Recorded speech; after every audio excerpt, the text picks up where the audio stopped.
Hai, kali ini kita akan mencoba membuat CRUD menggunakan API ya, dan juga Laravel. Langsung aja kita coba. Kali ini saya sudah memiliki table ya, kategoris, di mana table kategoris tersebut memiliki struktur table dengan kolom ID, lalu ada name, created add, dan juga updated add. Nah, selanjutnya kita langsung saja gunakan resource controller. Langsung saja kita copy pastekan command line artisan ini, lalu kita paste di project Laravel kita. Kemudian untuk nama controllernya kita bisa ubah sesuai dengan nama controller yang akan kita buat. Oke, di sini sudah terbuat ya kategori controllernya. Lalu kita coba buka filenya. Nah, di sini fungsi-fungsinya sudah terbuat otomatis ya, mulai dari index sampai dengan destroy atau hapus. Step berikutnya kita akan membuat model terlebih dahulu.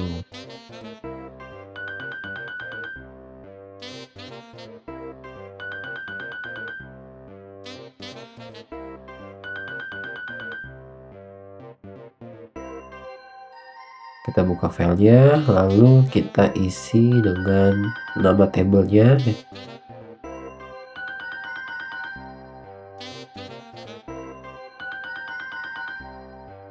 Setelah itu kita gunakan hash factory.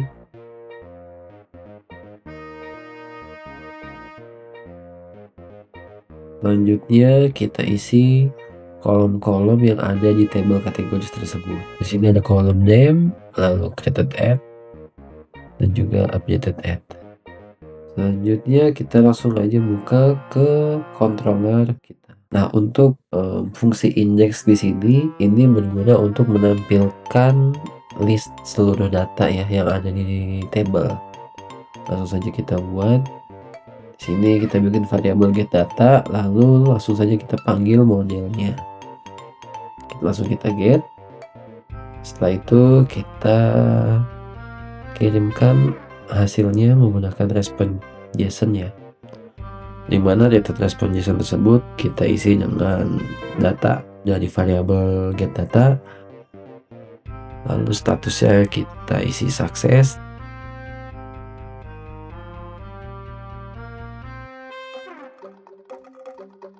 dan message-nya. Nah, untuk respon JSON sendiri nanti bisa teman-teman sesuaikan ya dengan kebutuhan kalian.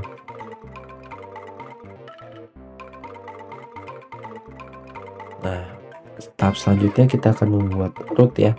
Kita akan pisahkan rootnya, yaitu kita buat file terlebih dahulu, di mana nama file root tersebut kita beri dengan api.php. Kemudian kita daftarkan di app.php, itu ada di Bootstrap ya, di folder Bootstrap. Kemudian kita copy aja dari yang contoh webnya, lalu kita ganti dengan api.php. Setelah sudah, kita gunakan middleware API, kemudian kita grup ya biar nanti lebih mudah, dan langsung saja kita panggil root resource nama controller kita.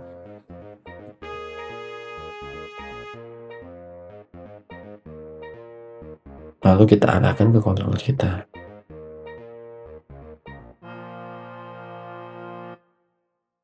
Oke, root sudah dibuat. Sekarang kita coba jalankan project kita ya. Dan coba kita hit menggunakan Postman. Jadi rootnya adalah domain kita, lalu /API, lalu /kategoris. Nah, ini sudah berhasil ya. Ini karena datanya masih kosong, maka hasilnya hanya array kosong saja. Nah, ini coba saya inject ke database langsung, lalu kita coba lagi hit menggunakan API. Nah, maka di respon JSON-nya sudah muncul ya list datanya, kemudian respon-respon yang lainnya.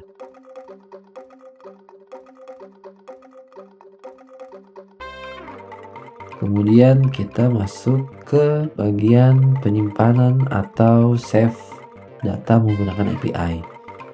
Langsung saja kita buka controllernya, kita arahkan ke fungsi store. Lalu kita buat variabel untuk menangkap request payload dari Postman ya. Dan di sini ada name, lalu kita gunakan JB transaction agar ketika ada error itu otomatis akan ke rollback di datanya.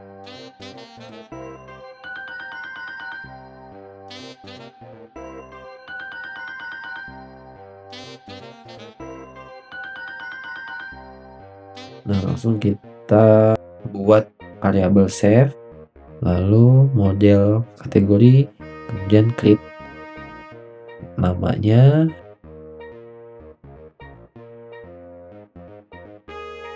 kemudian juga created add-nya.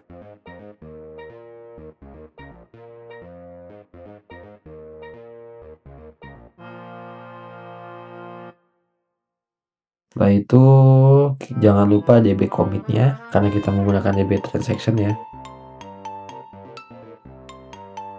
Kemudian kita beri respon JSON-nya. Di sini jika berhasil kita beri respon status sukses dan pesannya.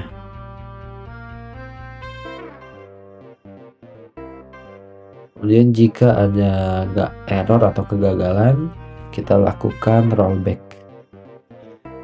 Yang berarti nanti data tersebut tidak akan tersimpan di database. Lalu kita berikan respon JSON-nya dengan status error ya. Dan pesannya kita gunakan pesan dari exception package. Kemudian kita kasih respon code 400. Oke, langsung kita coba di Postman-nya ya.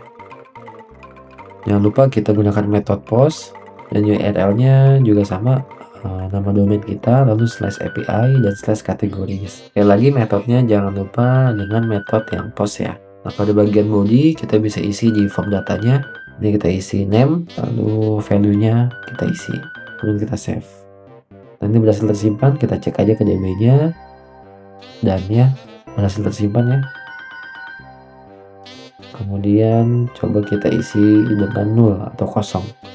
Nah, ini juga berhasil tersimpan karena memang belum kita berikan validasi. Langsung saja kita gunakan validasinya. Kita kasih if else ya. Jadi jika nama tersebut kosong, maka kita akan berikan respon error, di mana kita kasih pesan untuk nama harus diisi. Dan kodenya bisa kita kasih 200 atau bisa kita kasih 400, terserah ya. Kemudian kita coba dengan yang 0. Nah, ini akan muncul error dan pesannya.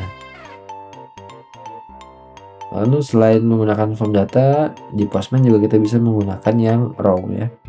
Jadi kalau raw ini formatnya adalah JSON. Kita coba dengan metode yang raw. Lalu kita save dan ya berhasil ya disimpan.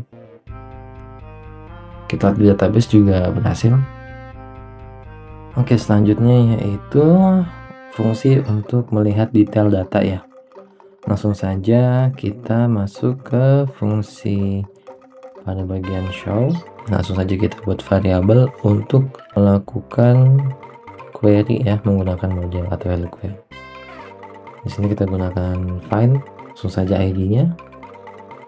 Kemudian kita kasih validasi. Jika data tersebut ada, maka langsung kita lakukan return respon JSON ya.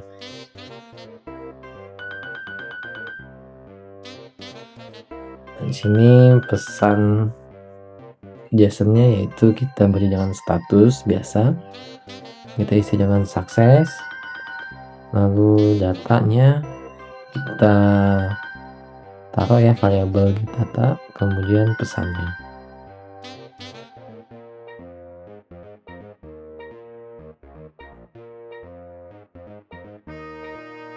Nah, jika data tersebut tidak ada, maka kita lakukan return respon, dimana statusnya itu kita isi dengan error.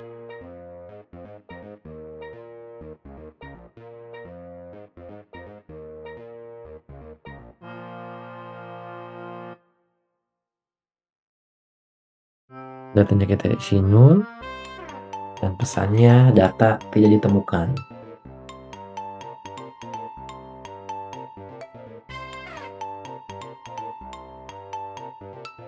Oke, selanjutnya kita coba di Postman dengan menggunakan metode get, lalu URL-nya kita isi dengan domain kalian, lalu /API /kategori dan ID-nya. Nah, ini muncul ya datanya. Nah,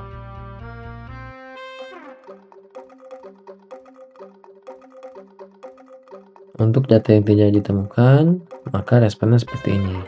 Statusnya error, datanya 0, dan mendapatkan pesan data not found. Selanjutnya kita ke bagian update. Langsung saja kita ke fungsi update-nya ya. Kita langsung buat variabel untuk menangkap request dari pallet di Postman-nya. Nah, di sini saya akan lakukan validasi ya. Jika nanti ID-nya tidak ada di database, maka kita akan mengirimkan pesan bahwa data tersebut tidak ditemukan.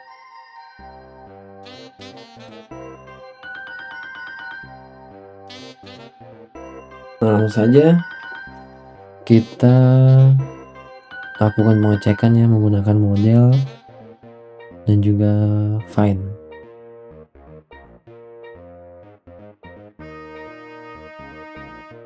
Ini jika data kategori tidak ditemukan, maka kita akan menampilkan respon error dengan pesan data tidak ditemukan.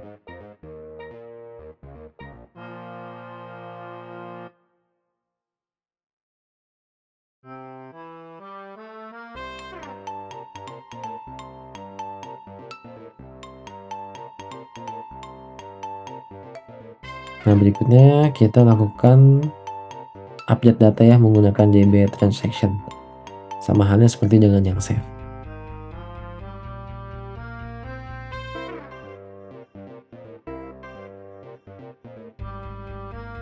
Lalu di sini langsung saja kita lakukan proses update.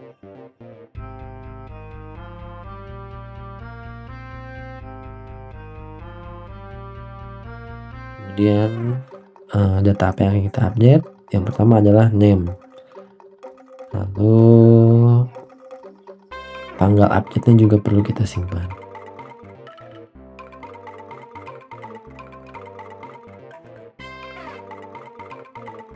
Dan kita berikan respon bahwa data berhasil diupdate.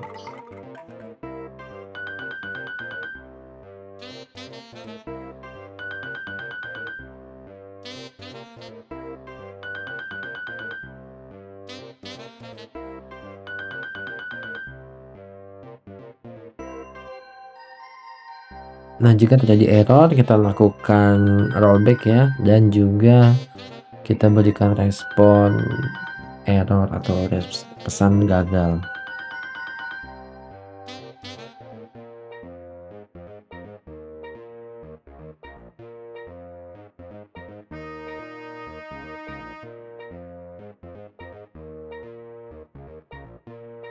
Nah, langsung saja kita coba dengan metodenya adalah put ya. Lalu kita isi dengan domain kita, lalu API /kategoris dan /ID.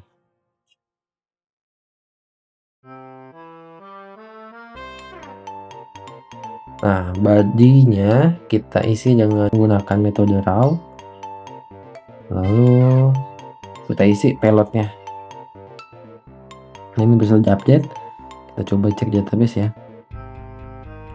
Oh, ini belum berubah ya, malah namanya berubah menjadi name. Kita coba lihat ya, padahal dia noodles. Kita coba lihat. Oh, di sini. Di sini kita perlu letakkan variabel name yang ada di atas ya. Oke, sekarang kita coba.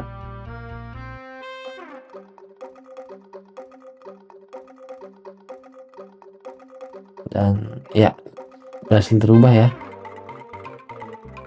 Kita coba yang jika data tidak ada maka akan tampil pesan error ya.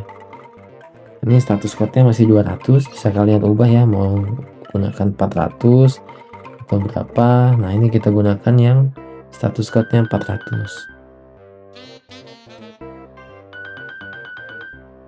Kita coba lagi dan ya, ini bad request ya jadinya.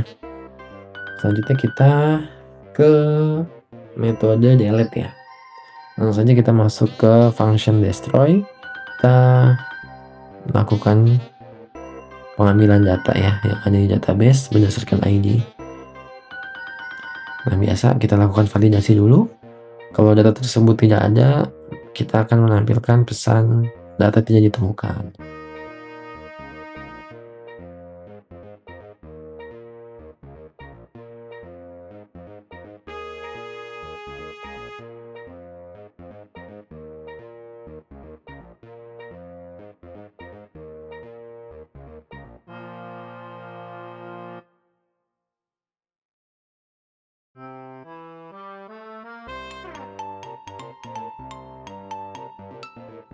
Nah, jika datanya ada, maka kita gunakan terlebih dahulu DB begin transaction juga, sama halnya dengan yang update dan juga save ya.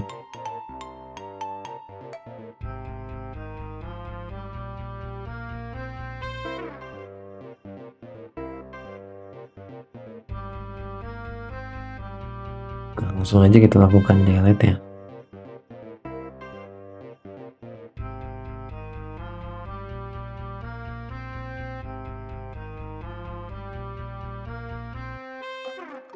Jika berhasil, maka kita tampilkan pesan respon JSON yang sukses to delete ya.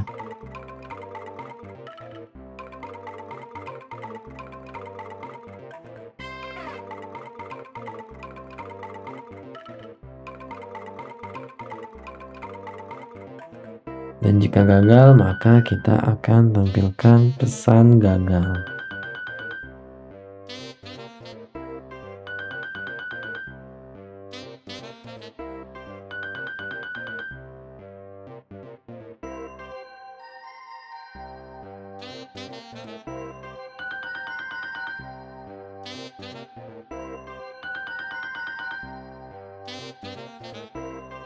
Oke, langsung kita coba ya.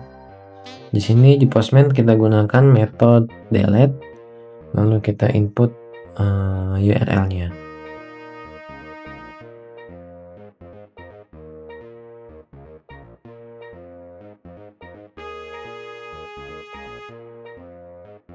Kita akan mencoba hapus yang ID nomor 2 ya. Kita lakukan dan berhasil. Kita coba lihat di database dan ya, berhasil terhapus ya.